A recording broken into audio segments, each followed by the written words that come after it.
Option का नाम है डिवाइड। ये नीचे वाली, ये मैं आपको 6 ऑप्शंस को डिस्कस करें और इत्तेफाक की बात इसका नाम है पाथफाइंडर्स। पाथफाइंडर में first one is divide, this one.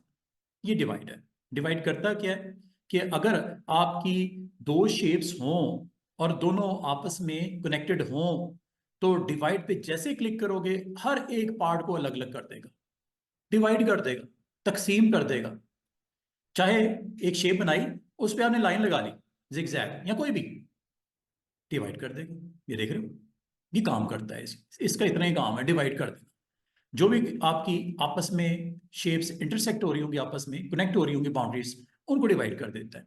Very simple tool. और इसकी अगर आपने प्रैक्टिस देखनी हो तो डिवाइड टूल की प्रैक्टिस मैं आपको बताने।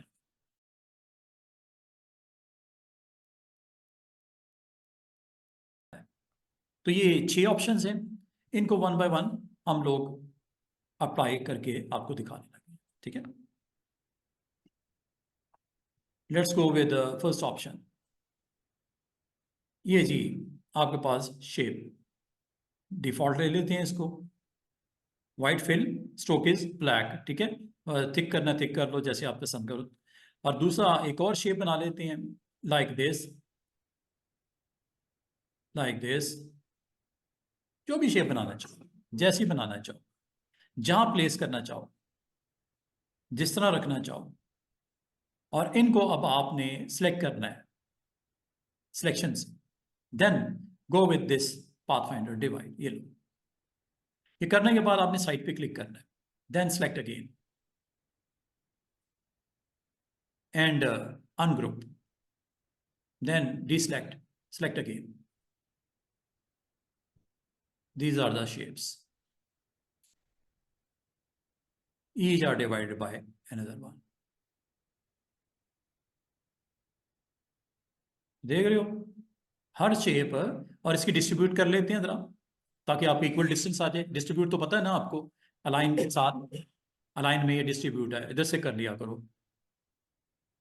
इसकी अलाइनमेंट आप जिस की ऑब्जेक्ट के मुताबिक करना है वो की ऑब्जेक्ट भी बता दो। की ऑब्जेक्ट बताना है तो यहाँ से की ऑब्जेक्ट बता दो। दिस वन इज अ की ऑब्जेक्ट राइट नाउ। इसके मुताबिक इसकी लेफ्ट अलाइनमेंट, और सॉरी इसकी फिर आपको अलाइनमेंट डिस्ट्रीब्यूशन यहाँ से इसका करना पड़ेगा। की ऑब्जेक्ट ऑन, की ऑब्जेक्ट ऑन करने के बाद इसको एक्टिवेट करना है। एक्टिवेट करके इसकी लेफ्ट अलाइन करनी है, सेंटर टू सेंटर अलाइन करना है। ये सेंटर वाइज लाइन हो गया। और इसको अगर आपने डिस्ट्रीब्यूट करना है फ्रॉम दिस वन, हॉरिजॉन्टल करना है, वर्टिकल करना है, ये हमारा हॉरिजॉन्टल बनता है। ठीक है, ये हॉरिजॉन्टल आप इसको डिस्ट्रीब्यूट करके स्पेसिंग इसकी एक इक्वल आप इसकी सेट कर सकते हो, लाइक दिस। तो ये डिवाइड से बनाया गया। अगर आपसे कोई कहे कि ये क्या बना है, किस तरह बना है, तो आपने इसको अटेम्प्ट जो किया था डिवाइड से किया था। ये इंडिविजुअल ऑब्जेक्ट है, हर ऑब्जेक्ट को अलग अलग आप अपनी ज़रूरत के मुताबिक वैल्यूज इसकी दे सकते हो। इसको अलग कर दिया, इसको अलग कर दिया। और फिर आपको याद होगा मैंने ये आई ड्रॉपर भी बताया था, ताकि इक्वल वैल्यूज आप यहां पे दे सको। ये लो, टाइम को बचाने के लिए just you need to select this one.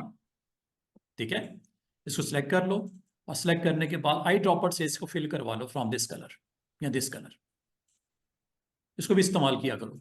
ठीक है, डिटेल मैंने शेयर करनी है आई ड्रॉपर की, ये वाली, ये किसी रोज मैं आपको करवाऊंगा। अभी मैंने रफली इसको अटेम्प्ट किया। लें जी, इसका मतलब आप इस तरह का कभी भी कुछ एरिया क्रिएट करना चाहो, पॉपुलेट करना चाहो, using these option you can do it. तो इसका मतलब है नंबर ऑफ ऑब्जेक्ट अगर आपके पास पड़े हों और वो आपस में एक दूसरे को इंटरसेक्ट भी कर रहे हो, तो डिवाइड से जहां जहां आपकी वो कॉमन बाउंड्रीज होंगी वो अलग अलग ऑब्जेक्ट के तौर पे, पीसीस के तौर पे सामने आ जाएंगे। जैसे ही आ गए, इसको कैनवस के सेंटर में रखना चाह रहे हो, अलाइन टू आर्टबोर्ड कह दो। ठीक है, आर्टबोर्ड और इसके सेंटर में ये आ गया। और ये अच्छा, इसमें एक चीज कर लिया करो, इसका ग्रुप कर लिया करो, ग्रुप करके फिर सेंटर किया करो। ठीक है, अगर ये दाएं बाएं भी होंगे ना, अब सेंटर हो जाएंगे इस तरह। वरना वो सारों को कर देता है ना सेंटर के हिसाब से, जो क्योंकि हर एक इंडिविजुअल ऑब्जेक्ट है। ग्रुप बना लिया करो जब आपको ऐसा काम करना हो। वर्टिकली भी करना चाह रहे हो, नो वरी, इस पे आप जाओ और ये वर्टिकली सेंटर में आ गया। हॉरिजॉन्टली सेंटर करना है, वर्टिकली सेंटर करना है आउटपुट के हिसाब से, ये आपने परफॉर्म कर दिया। This option is known as divide. ठीक है, मिसाल के तौर पे you want to create something like this. ये आपके पास एक सिंपल सी शेप है, इस पे आपने डिवीजन करनी है। डिवीजन के लिए कोई भी टूल यूज कर सकते हो, लाइक ये ले लेते हैं पेन टूल, पेन टूल भी यूज कर सकते हो। ये देखो, click click click click click और ये क्लिक, ये आपने एक शेप बना दी। आपको पता है पेन टूल को टर्मिनेट करने के लिए यहाँ स्केप करोगे या एंटर कर देना। स्केप कर दिया मैंने, इसकी फिलिंग हुई हुई है रेड कलर की। फिलिंग को प्रॉपर्टीज में जाके चेक कर लो, फिलिंग हुई हुई है, रेड है। ऑफ करना है ताकि लाइन आपको प्रॉपर दिखे। ये लो, ये लाइन आपको दिख रही है। इसकी अगर आप मजीद इसमें एडजस्टमेंट करना चाह रहे हो, डायरेक्ट सिलेक्शन टूल मौजूद है। ये लो, जैसे करना चाह रहे हो, जिस तरह रखना चाह रहे हो, आप इसको अपनी मर्जी से एडजस्ट आप कर सकते हो। If you want to remove this one, इस एंकर को जो आप समझते हो फालतू है, निकालना भी चाह रहे हो, आप निकाल सकते हो। उसके लिए मैंने आपको बताया था ये टूल, अगेन पेन टूल। जब एंकर पे आप जाओगे, यहाँ पे माइनस आ जाएगा, माइनस आ जाएगा तो क्लिक कर देना, या इस ऑप्शन को एक्टिवेट कर देना, डिलीट एंकर, एक ही बात है। या आप समझ तो एक्स्ट्रा आ गया है, कोई मसला नहीं, ये लग गया। Again you want to adjust this handle, click कर दो, ये लो। ऐड करना और डिलीट करना, यू कैन डू एनीथिंग। ठीक है, फॉर एग्जांपल ये आपने लोगो बनाना था, इसी तरह का बनाना था, लेकिन डिवाइड के साथ इसको दो पार्ट्स में डिवाइड करके अलग अलग कलर देना है, ये कुछ और करना है। मजे की बात है, इन दोनों में आप लाइव पेंट बकेट को यूज करते भी कलर अलग अलग कर सकते हो, पता है ना आपको। ये काम तो वैसे भी किया जा सकता है विदाउट डिवाइडिंग। ये this one live paint bucket याद होगा आपको, एरो की से अपना कलर सेलेक्ट कर लो और यहाँ पे इसको अटेम्प्ट कर लो। ये हो सकता है, बिल्कुल हुआ है, ठीक है। लेकिन still these two objects are आपका सिंगल ऑब्जेक्ट है। डिवाइड अभी नहीं हुआ, डिवाइड अगर करना है अंडू कर देता हूँ। डिवाइड अभी भी कर सकते हो, बाद में भी कर सकते हो। ये देखो, ये एक अलग ऑब्जेक्ट है, अलग है ना। इसको आपने यूज करना डिवाइड के लिए, किस शेप को, जो इसके नीचे आ रही है। कौन सी नीचे आ रही है? Circle, rectangle, triangle, anything. यहां तक के टेक्स्ट भी हो सकता है, उसको भी डिवाइड कर सकते हो दो हिस्सों में। ये लो, सिलेक्ट बोथ, सिलेक्ट हो गए। Next go with pathfinder, this is a pathfinder and this is option divide. ठीक है जी, तो ये आप चेक कर लो, अनग्रुप करना पड़ेगा लाइक दिस। साइड पे क्लिक करके ये अलग है और ये अलग हो गया, दो पार्ट्स, दो पीस बन गए। इसका मतलब जो भी ऊपर शेप पड़ी होगी वो नीचे वाले को डिवाइड कर देगी। Very simple. कभी इस तरह का अगर आपको ऑब्जेक्ट रिक्वायर्ड है, divide is the right option ji.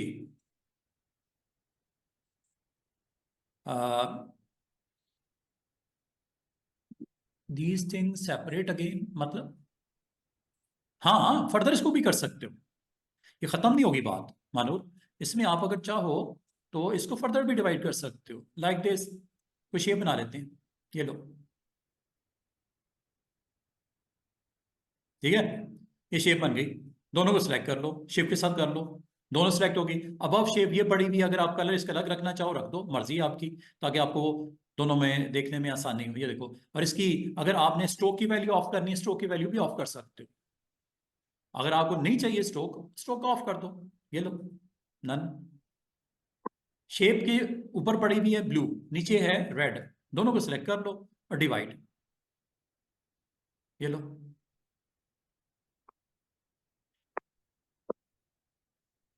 Ungroup, ungroup जरूर कर लेना।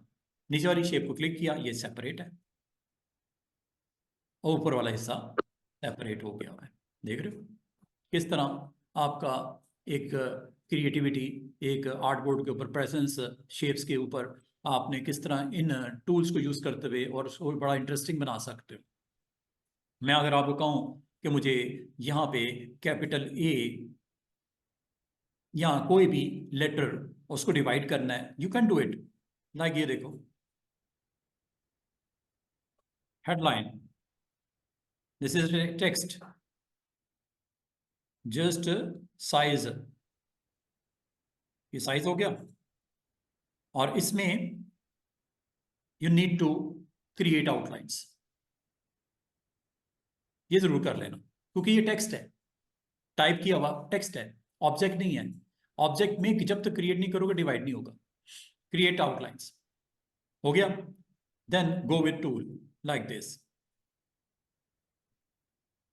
ये लाइन लगा ली, स्ट्रेट लगा लो, डायगोनल लगा लो, जैसे आप पसंद करो।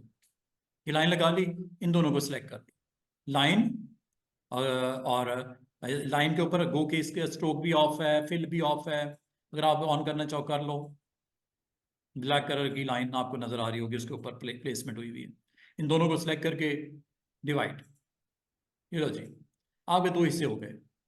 इन दोनों को आप अलग अलग बड़ा अच्छे तरीके से अटेम्प्ट कर सकते हो। ये देखो, you need to first ungroup, ungroup जरूर कर लेना, एक शिफ्ट के साथ दो। और मजे की बात है, आप लेयर पैनल में जाके इसका एक्सपीरियंस ले सकते हो कि ये देखो क्या हुआ। अगर आप गौर करो स्टूडेंट्स, तो आपका इंडिविजुअली हर लेटर अलग अलग नहीं हो गया।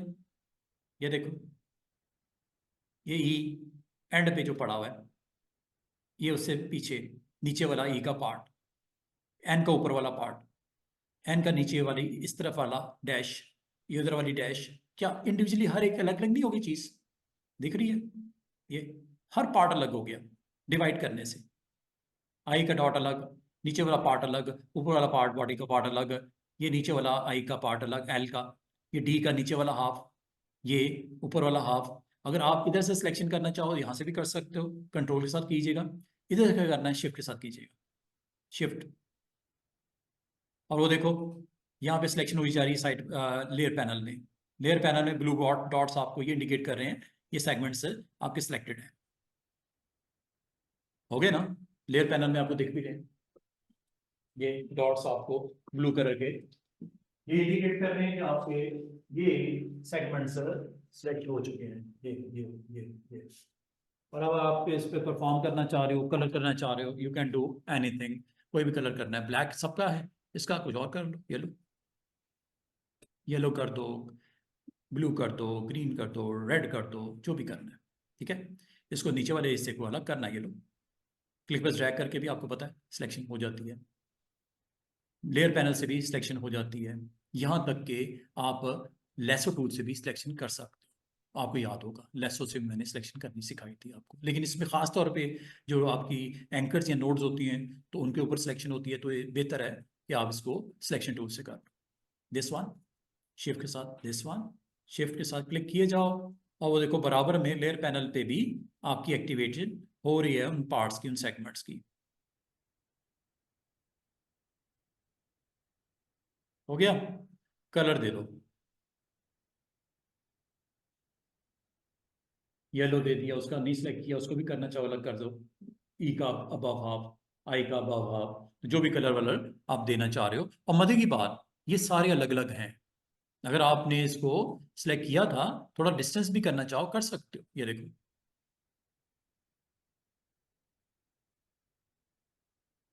एरो की से कर लो, माउस से कर लो, ये लो, वो ऊपर हो गया हाफ, डिवाइड हुआ हुआ है ना। दरम्यान में कोई ऑब्जेक्ट रखना है, वो ऑब्जेक्ट भी रख सकते हो, कोई और आपने यहाँ पे प्लेसमेंट करनी है आप कर सकते हो। ये लो, कलर मैं थोड़ा डार्क कर देता हूँ तो आपको दिख नहीं रहा होगा। ये ऑब्जेक्ट आपके सारे के सारे लगे हुए हैं, फिलिंग भी हो गई है इसके अंदर, ये देखो ए या डी के अंदर फिलिंग भी हुई है, क्योंकि आपने सिलेक्शन में फिल पे क्लिक किया हो, उसने ऑब्जेक्ट के अंदर फिल कर दिया। निकालना चाहो निकाल दो इस पार्ट को, ये लो हेडलाइन बीच में कट आपका लग गया। अगर आपने वो किया होता रेक्टेंगल तो दो जगह से लग जाता, दो हाफ का जाते, ऊपर अलग हो जाता है, नीचे वाला अलग हो जाता है। सर्कल किया होता तो दायरे में आपके कट हो जाता वो ऑब्जेक्ट जो भी नीचे पड़ा हुआ है। इसका मतलब नीचे कोई टेक्स्ट भी हो सकता है, नीचे कोई शेप भी हो सकती है, एनीथिंग।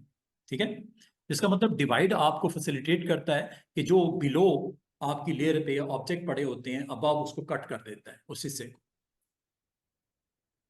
तो कभी भी आपको रिक्वायर्ड हो डिवाइड को बड़े अच्छे तरीके से यूटिलाइज करते हुए आप अपना जॉब कंप्लीट कर सकते हो।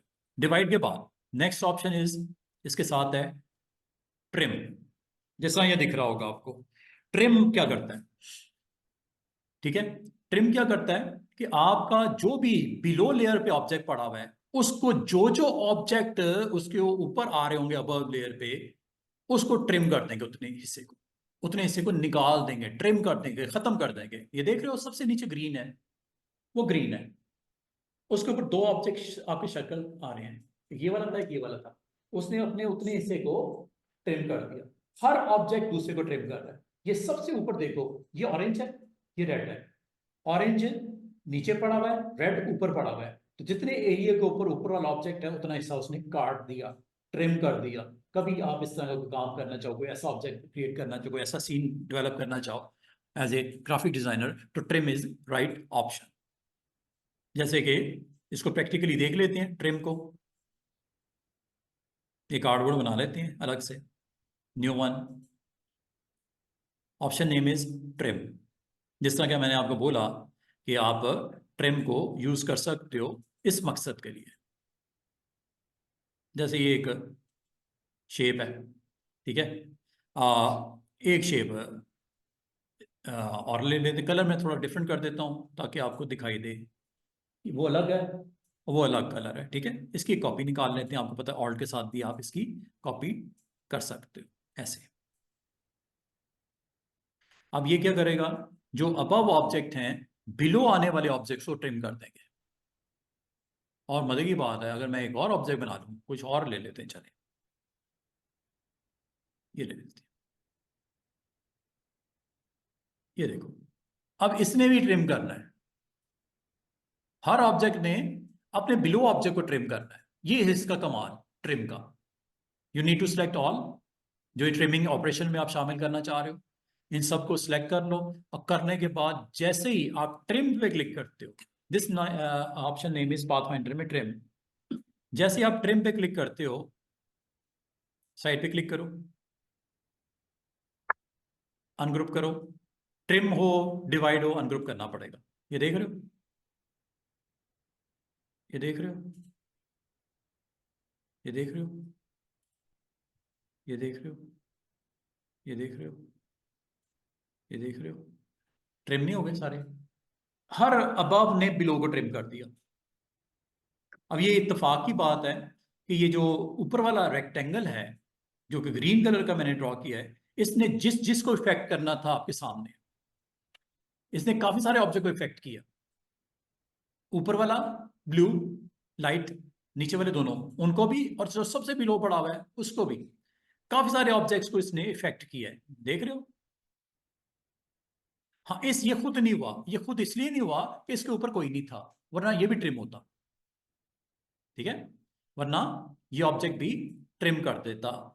तो इसका मतलब ये हुआ कि बाद औक़ात आपको जरूरत पड़ती है कुछ ऐसी एक्शंस करने के लिए जिसमें आपको ट्रिमिंग रिक्वायर्ड हो शेप अप करने के लिए। जैसे ये एक ऑब्जेक्ट है, ठीक है, इस ऑब्जेक्ट के ऊपर मैं कुछ और ऑब्जेक्ट्स बना देता हूँ लाइक दिस।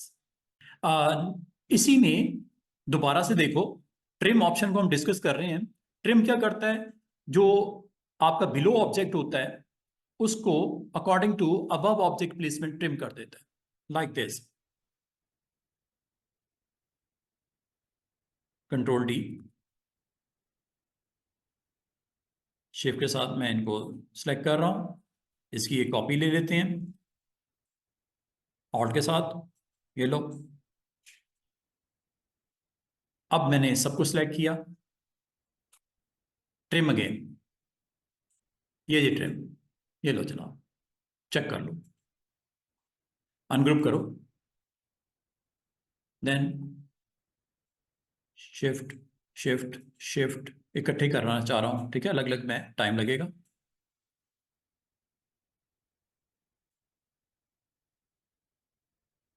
ये देख लो ट्रिमिंग होगी। इनको चाहे यूज करना डिलीट करना आपकी मर्जी, ट्रिमिंग करना रिक्वायर्ड था, कर दिया।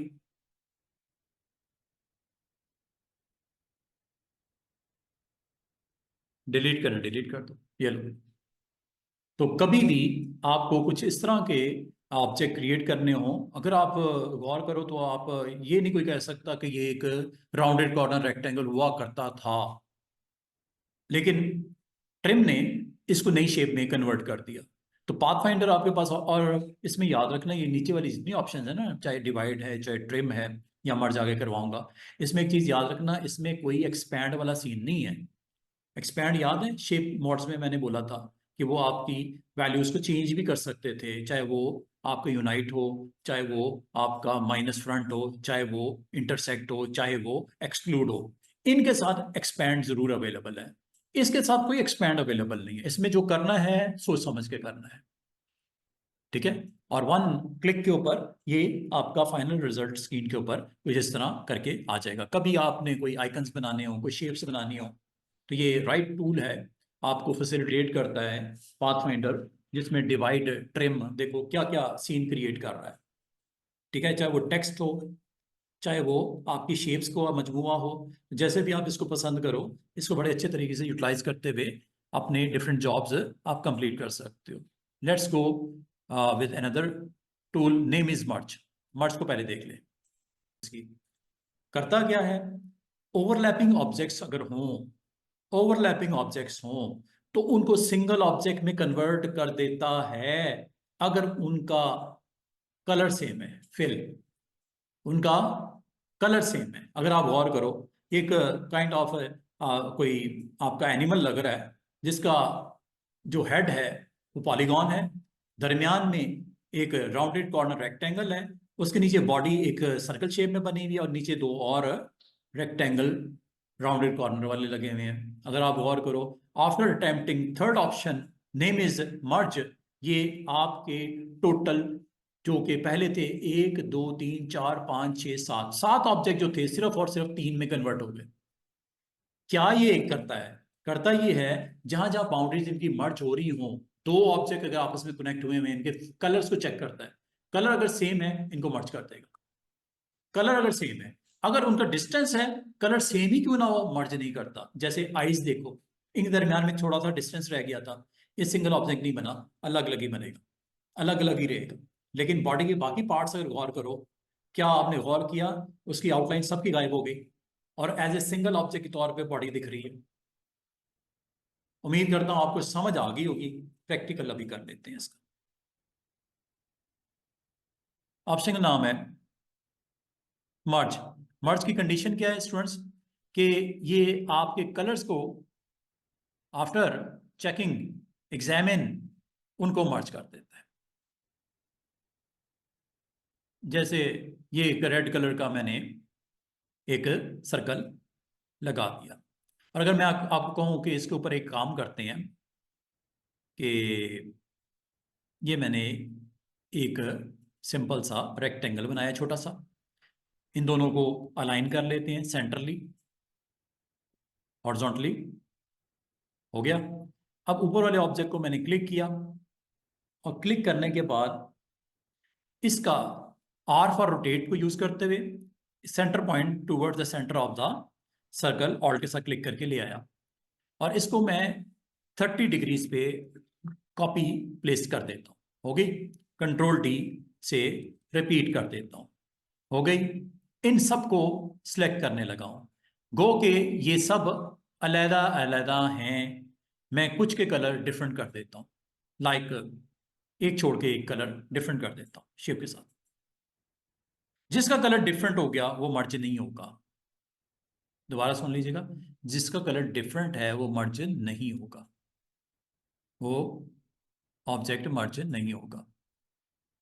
और जिनके कलर सेम है वो मर्ज हो जाएंगे। ये रूल है इसका, मर्ज का। Pathfinder, this is merge. अभी आप अगर गौर करो स्टूडेंट्स, ये लेयर पैनल में ये काफी सारे ऑब्जेक्ट आपको दिख रहे होंगे। लेयर पैनल को मैं साइड पे दिखाता हूं। लेयर पैनल में इस वक्त आपके ऑब्जेक्ट सिलेक्टेड नजर आ रहे हैं। एक ये सर्कल आपको बॉटम पे नजर आ रहा है, बाकी रेक्टेंगल्स ये सारे के सारे आपको दिख रहे हैं, काफी सारे दिख रहे हैं। आफ्टर मर्जिंग देखो क्या होता है, सारे red as a single object merge हो जाएंगे, ब्लूज वाले बी as a single object merge हो जाएंगे, कि नहीं होंगे? जिनकी बाउंड्री कनेक्टेड है वो तो सिंगल ऑब्जेक्ट के तौर पे बिहेव करेगा, जिसकी बाउंड्री कनेक्टेड नहीं है वो क्या करेगा? अब आप ये कह सकते हो, क्वेश्चन ये हो सकता है आपका, सर आपने कहा था कलर वाइज मर्ज कर देता है, तो ब्लूज को जो बिग सर्कल है उसके साथ मर्ज करेगा कि नहीं करेगा? नो। लेकिन रेड रेक्टेंगल्स को क्या रेड सर्कल के साथ मर्ज करेगा? कलर बेस पे करना चाहिए ना? करें? ये लो, चेक करो क्या हुआ। ये ग्रुप बना जरूर, जरा एक्सपैंड करता हूं इसमें। क्या ये मर्ज नहीं हो गया एज ए सिंगल? यही था ना, यही मैंने बताया था कि मैंने कुछ और बताया था? बाकी ब्लूज आपस में चूंकि कनेक्टेड नहीं है, हाँ अगर वो कनेक्टेड होते तो उनका भी सिंगल ऑब्जेक्ट बन जाता। Let's go and do something, undo करता हूं। मर्ज से पहले वाली कंडीशन पे ले आया मैं, ये आ गई। देख रहे हैं क्या करता है? ये आर्ट वर्क जो भी आपने बनाया होता है उसके आप एक बाउंड्री अगर बना लो, उस बाउंड्री के आउटसाइड जो भी होगा वो खत्म हो जाएगा। मिसाल के तौर पे आपको कहा जाए कि मैंने एक डिजाइन बनाया। अब मैं आपको नेक्स्ट टूल के बारे में समझाना चाह रहा हूँ स्टूडेंट्स। टूल का नाम है क्रॉप। Very interesting tool. मिसाल के तौर पे मैं इस आर्ट बोर्ड को थोड़ा डिस्टेंस कर देता हूँ सिर्फ दिखाने के लिए। ये देखो, ये आर्ट बोर्ड है, इस पे अपने आपने डिजाइन रेडी किया, जो भी बनाना है आप बना दो। लाइक मैंने रफली ना यहाँ पे ये शेप्स बना दी।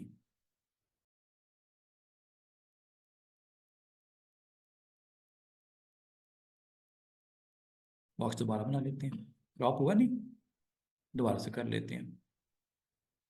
ये नहीं जी, एक बॉक्स बनाया, कलर में डिफरेंट कर देते हूँ ताकि आपको दिख सके। ठीक है, सबको सिलेक्ट किया, सारे ऑब्जेक्ट को सिलेक्ट कर लेना, और जो टॉप ऑब्जेक्ट है ये क्रॉप करे जो अंडर लेयर ऑब्जेक्ट पड़ेंगे। हुआ कि नहीं हुआ? जो उसके आउटसाइड है खत्म हुए कि नहीं हुए? क्रॉप हुए कि नहीं हुए? एक काइंड ऑफ डिजाइन सामने आ गया जिसमें जो उस शेप के बिलो ऑब्जेक्ट थे वो सारे आउटसाइड जो थे बॉर्डर के वो गए। चाहे वो रेक्टेंगल है, ट्राइंगल है, यहां तक कि वो टेक्स्ट भी अगर है तो उसको भी करता है क्रॉप। इसलिए ये आमतौर पर बाद तो हमें जरूरत पड़ जाती है कि हमें you need to crop some object जो उसके बिलो है। तो क्रॉप क्या करता है, उसको कैप्चर कर लेता है और उस बाउंड्री के आउटसाइड जो भी है उसको खत्म कर देता है, डिलीट कर देता है, रिमूव कर देता है। ठीक है। तो बाज़ औक़ात स्टूडेंट्स कहते हैं कि हमें, अच्छा ये जो मैंने आपको काम करवाया इसको एक और तरीके से भी कर सकते हैं, वो तरीका क्या है कोई बता सकता है? अंडू करता हूँ। क्या क्वेश्चन है मेरा? मेरा ये क्वेश्चन है कि जो मैंने अभी क्रॉप से एक्शन किया, क्या इसका मुतबादल कोई तरीका है कि सिर्फ बाउंड्रीज के अंदर जो एरिया है वो रह जाए, बाकी बाहर वाला नजर ना आए? थोड़ा माइंड अप्लाई करो, मैंने थोड़े दिन पहले करवाई एक चीज। क्या तरीका है? क्या मैंने क्लिपिंग मास्क करवाया था? क्या उससे नहीं हो जाता ये? क्या ख्याल है? ये देखो, ये ऑब्जेक्ट बनाया, हार्डबोर्ड के साइज का एक ऑब्जेक्ट बनाया, इन सब को अगर मैं सेलेक्ट करके क्लिपिंग मास्क कर लूं तो हो नहीं जाएगा क्या ये काम? जो क्रॉप ने किया, क्या क्लिपिंग मास्क से नहीं हो जाता? क्लिपिंग मास्क ने भी तो वही काम किया कि आपने अपना डिजाइन बड़ा खूबसूरत बनाया, बनाने के बाद आप कहते हो यार आर्टबोर्ड से बाहर वाला एरिया तो प्रिंटिंग में आना भी नहीं है, तो क्या इसको मैं किसी तरह खत्म ना कर दूं? अब ये थोड़ी अरेजर लेके बैठ जाओगे तो उसे मिटाना शुरू कर दोगे। या तो क्रॉप करो या क्लिपिंग मास्क। समझे बात को? तो ये क्या करता है, उस बाउंड्री के इनसाइड जो भी होता है वो एरिया रह जाता है, और उस बाउंड्री से आउटसाइड जो भी है उसको क्रॉप कर देता है, खत्म कर देता है, रिमूव कर देता है। क्या आपको क्रॉप की समझ आई? क्रॉप क्या करता है? अच्छा, एक कार्डबोर्ड और बनाते हैं, इसको जरा अटेम्प्ट करते हैं, इमेज के ऊपर होगा कि नहीं होगा क्रॉप? वैसे तो क्रॉप करने के और भी हमारे पास टूल्स काफी सारे, इमेज को अगर करने हो। Let's attempt.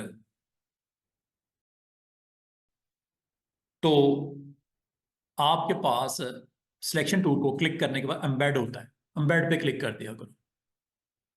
एम्बेड जब हो जाता है उसके बाद आपने इसको, याद है मैंने आपको इमेज ट्रेस करना सिखाया था, सिखाया था कि नहीं? इमेज ट्रेस नहीं बताया? इमेज ट्रेस नहीं बताया हुआ ना? इमेज ट्रेस कर लेते हैं।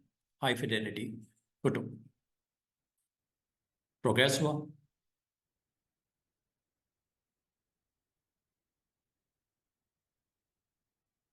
मैं क्रॉप को इस पे भी अटेम्प्ट करके देखना चाह रहा हूँ कि क्या क्रॉप पॉसिबल है। एक शेप बनाते हैं ऊपर,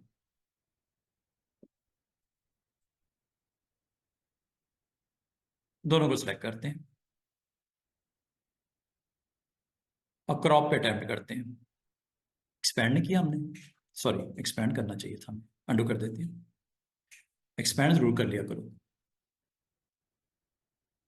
तब वो आपका वेक्टर में कन्वर्ट हो जाएगा। वेक्टर में नहीं ना कन्वर्ट हुआ, वेक्टर में तो कन्वर्ट करना पड़ेगा ना आपको, एक्सपैंड करना पड़ता है आफ्टर ट्रेसिंग। सबसे पहले embed, then trace and then expand. ये एक्सपैंड आपने किया तो ये देख रहे हो, ये आपका इंडिविजुअली हर ऑब्जेक्ट अलग अलग हो गया। ये देखो ये अलग है। अब ये असल में ऑब्जेक्ट बन गए आपके, जिसको आप अनग्रुप करके हर एक को अलग अलग ऑब्जेक्ट के तौर पे डील कर सकते हो। देख रहे हो ये ये हर एक अलग अलग। पहले ये क्या था, पिक्सल था। अगर आप फोटो लेके आते और उसको साइज में जूम करते तो आपको पिक्सल नजर आते छोटे छोटे छोटे। अब क्या नजर आ रही है? शेप्स नजर आ रही है, जिनको आपस में मिला के एक पूरा फेस का, ये बॉडी के फीचर बन रहा है। ये तो मैंने आपसे आगे भी डिस्कस किया था। अच्छा, और अब ये असल में क्या है, ये सारी शेप्स हैं। जैसा सर्कल था, रेक्टेंगल था, वो भी तो शेप्स ही थी ना, जिसके ऊपर आपने ऑब्जेक्ट रख के उसको क्रॉप करवा दिया था। तो ये भी तो अब ऑब्जेक्ट ही है।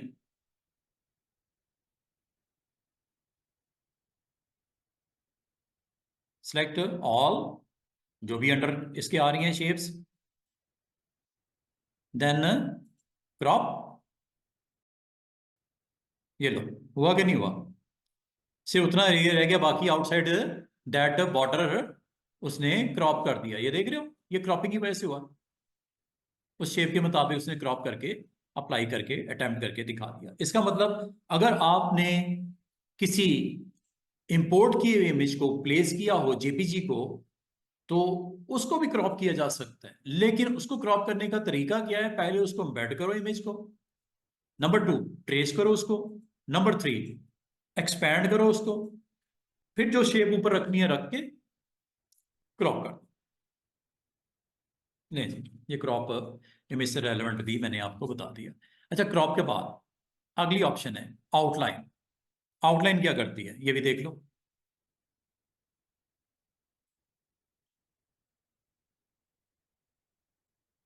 पहले इसकी थ्योरी देख लेते हैं। आउटलाइन पता क्या करता है? Divide an object into its component, line segment, or edges. This command is useful for preparing artwork that needs a trap or overprinting objects. अब इसमें देखो, 3 सर्कल्स मैंने बनाए। सबसे नीचे रेड है, उसकी बाकायदा स्ट्रोक भी है, ब्लैक स्ट्रोक तीनों का ही है, ब्लैक। उसके ऊपर ये ग्रीन है और ये ब्लू है, सबसे ऊपर ब्लू है। इसका आउटकम पता क्या आएगा जब तीनों को सेलेक्ट करके एंटर करोगे? किस पे? ऑप्शन का नाम है आउटलाइन। इसकी आउटलाइन, जो इसका फिल कलर है वो आउटलाइन में शो होगा। जो इसका फिल कलर है ग्रीन, वो इसकी आउटलाइन में शो होगा। और जो सबसे ऊपर जो होगा ऑब्जेक्ट, जो कि ब्लू है, उसकी जो कॉमन एरियाज में स्ट्रोक वही नजर आएगा जो सबसे ऊपर वाला ऑब्जेक्ट है। ये इस तरह से ट्रिम नहीं करता, ट्रिम नीचे वाले ऑब्जेक्ट को काट देता है। इसमें क्या करेगा, नीचे वाले ऑब्जेक्ट की आउटलाइन जो जो कॉमन एरियाज है उसमें वही प्लेस कर देगा। ये देखो, ये ये ये सर्कल सबसे आखिर में बना था ब्लू वाला। ये किस किस को इसके ऊपर प्लेसमेंट, इसकी बाईपास हो रही है, इसके ऊपर क्रॉसिंग कर रहा है। रेड को भी कर रहा है, ग्रीन को भी कर रहा है जी, और खुद भी है। इसकी बाउंड्री अपनी भी है। ये ग्रीन वाला एरिया जो कॉमन है, और जो रेड का एरिया कॉमन है और स्ट्रोक का, वो इस कलर के साथ रिफ्लेक्ट होगा। जो आपका ये देखो, क्योंकि रेड सबसे नीचे है, ग्रीन उसके ऊपर है, तो ग्रीन का वो कॉमन एरिया जो रेड को जो इंटरसेक्ट कर रहा है, उसका कलर भी ग्रीन हो रहा है। तो इसका मतलब क्या है हर बिलो ऑब्जेक्ट की वैल्यूज हिट होंगी, इफेक्ट होंगी बाय अबव ऑब्जेक्ट। किस तरह? उसकी फिल रिफ्लेक्ट होगी उसकी स्ट्रोक में, उसकी फिल रिफ्लेक्ट होगी उसके स्ट्रोक में। और दूसरा, हर एक को अलग अलग भी कर देगा, डिवाइड जिस तरह नहीं करता। ये दो तरह की काम करता है। एक तो फिल स्ट्रोक में कन्वर्ट कर देता है, अबव वाले का फिल बिलो को हिट करता है। दूसरा, इसको सेपरेट कर देता है, सेगमेंट्स बना देता है। Let's do to see how to use outline. ये देखो जी, ये आपके पास एक सिंपल सी शेप बनी। जरूरी नहीं सर्कल्स ही, कुछ और भी हो सकता है। Let's do something else. ये ले जी, एक और बना लेते हैं। लेकिन एक काम हमने करना है, दोनों का प्रॉपर कोई स्ट्रोक और प्रॉपर कोई कलर दे देते हैं। ले जी, डिफॉल्ट करते हैं। सबसे पहले इसका फिल मैं दे देता हूँ ग्रीन, और इसका स्ट्रोक कर देता हूँ थोड़ा सा हाई ताकि आपको दिखे। और इसका कलर कर देता हूँ स्ट्रोक का, चलें, रेड कर देता हूँ। एक और ऑब्जेक्ट इसी तरह बना लेता हूँ ऑल्ट के साथ। ये इसके अबव है, इसकी फिलिंग थोड़ी डिफरेंट कर देता हूँ, लाइट कलर ब्लू का। और स्ट्रोक का कलर भी चेंज कर देता हूँ, लाइक चले येलो कर देता हूँ। एक और बनाता हूँ ऑब्जेक्ट, एक और ऑब्जेक्ट बनाते हैं, दरमियान में इस तरह बना देता हूँ। इसकी फिलिंग मैं कर देता हूँ रेड, और इसका स्ट्रोक कर देता हूँ ऑरेंज। थोड़ा सी वैल्यू भी हाई कर देता हूँ, ये लो, ताकि आपको दिखाई दे। अब ये ऑब्जेक्ट पड़े हुए तीन, इनको अगर मैं पाथफाइंडर में ऑप्शन अगर यूज करूं आउटलाइन की, तो ये देखो क्या करने लगा है। तीनों को सिलेक्ट किया, और ये ऑप्शन का नाम है आउटलाइन। क्लिक करना, जैसे मैं क्लिक करूंगा देखो क्या होता है। एक तो ये हुआ कि स्क्रीन के ऊपर नजर कुछ नहीं आ रहा, सिर्फ इसकी लाइंस ब्लू पाथ नजर आ रहा है। स्ट्रोक की वैल्यू को जरा हाई करो, फिर आपको नजर आएंगे इसके अंदर कलर्स। क्या कलर्स? कॉमन एरिया में क्या और ऊपर वाले ऑब्जेक्ट में क्या, ये देखो। जो फिल कलर था, जो फिल कलर था ऑब्जेक्ट का, वो उस रिफ्लेक्ट हो रहा है स्ट्रोक्स में। क्या हो रहा है कि नहीं हो रहा? फिल कलर इसका था रेड, वो स्ट्रोक में आया कि नहीं आया? और मजे की बात है, जो जो एरिया इंटरसेक्ट कर रहा है उसका भी कलर, चाहे वो नीचे ऑब्जेक्ट जो भी है, उसका कलर भी इफेक्ट हो। और ब्लू ने इफेक्ट किया ग्रीन को, क्यों? ब्लू भी तो ग्रीन के ऊपर है, ये एरिया, ये एरिया। इसका मतलब, और दूसरी बात, जब आप इसको यहां से अनग्रुप कर दो, ये सब आपके पार्ट्स सेगमेंट हो गए। ये देखो, ये अलग हो गया, ये अलग हो गया,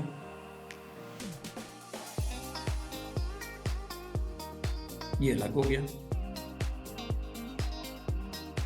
सेगमेंट हो गए, टुकड़े हो गए, सबके अलग अलग सारे पार्ट्स उसके हो चुके हैं।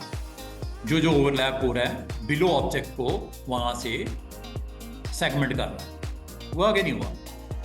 और दूसरा, इसने आउटलाइन भी इसकी क्रिएट कर दी, किस कलर के साथ? जो उसका अपना फिल कलर था वो स्ट्रोक में डाल दिया। सिर्फ अपने में नहीं इफेक्ट किया उसने नीचे वाले ऑब्जेक्ट को भी इफेक्ट किया जो उसके नीचे आ रहा था। क्या ऐसे ही हुआ है, कुछ और हो गया? ये देख रहे हो, हर ऑब्जेक्ट अलग अलग हो गया। इसका मतलब सेगमेंट भी बन जाते हैं। ये देख रहे हो, सबके सेगमेंट भी बन गए अलग अलग। ये देख रहे हो, each and everything is separated.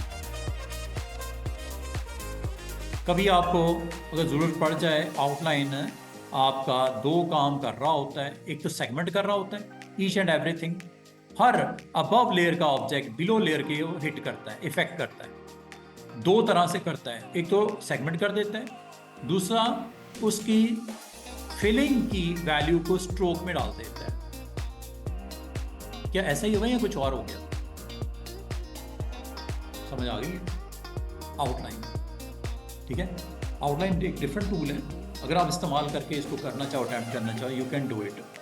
बस इसका दो चीज़ें याद रखना है। करता क्या है, हर अबव लेयर का ऑब्जेक्ट बिलो लेयर को जाके इफेक्ट करता है। किस तरह इफेक्ट करता है, जो कॉमन एरिया होता है उसमें अबव जो आपका फिल का स्ट्रोक, ना सिर्फ उसको अपने ऑब्जेक्ट की रिप्लेसमेंट हो जाती है इस कलर के साथ, और सिर्फ उस अपने ही को नहीं करता इफेक्ट, बल्कि अपने नीचे वाले ऑब्जेक्ट जो ओवरलैप हो रहा है उसको भी इफेक्ट करता है। हर अबव नीचे वाले ऑब्जेक्ट को इफेक्ट करता है। कभी जरूरत पड़े तो आउटलाइन को जरूर इस्तेमाल कीजिएगा। Next, minus back. ये आपने जैसा माइनस फ्रंट देखा था ना, ये माइनस बैक, कोई फर्क नहीं है। उसमें फ्रंट वाला ऑब्जेक्ट माइनस हो जाता है, इसमें बैक वाला ऑब्जेक्ट माइनस हो जाएगा, बस इतना फर्क है।